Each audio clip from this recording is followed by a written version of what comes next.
നിബന്ധനകൾ ഇല്ലാത്ത സ്നേഹം എന്നത് അനുഭവിച്ചിരിക്കേണ്ട ഒന്നാണ്. ഒരാൾക്ക് എല്ലാവരെയും എല്ലാറ്റിനെയും സ്നേഹിക്കാൻ കഴിയുന്ന അവസ്ഥ. ഒരു അമ്മ തൻ്റെ കുഞ്ഞിനോട് കാണിക്കുന്ന സ്നേഹത്തെ പോലെ. ഏത് ജീവിവർഗത്തിലെയും അമ്മ തങ്ങളുടെ കുഞ്ഞുങ്ങളോട് കാണിക്കുന്ന അത്രയും ആഴമുള്ള സ്നേഹം. എത്ര ആഴത്തിലുള്ള ബന്ധമാണത്!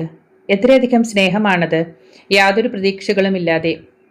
നിങ്ങൾ മൃഗലോകത്തെ നോക്കിയാൽ മനുഷ്യരെക്കാൾ കൂടുതൽ നിബന്ധനകളില്ലാത്ത സ്നേഹം അവിടെയുണ്ട്.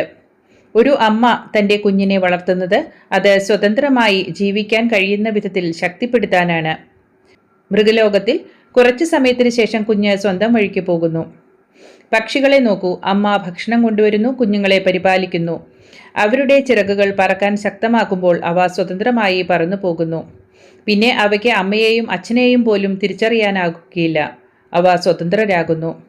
അങ്ങനെ പ്രകൃതിയിലെ മൃഗങ്ങളും പക്ഷികളും എല്ലാം അവരുടെ കുഞ്ഞുങ്ങളെ വളർത്തുകയും ശക്തിപ്പെടുത്തുകയും ചെയ്യുന്നു. പിന്നെ അവരെ വിടുകയും ചെയ്യുന്നു.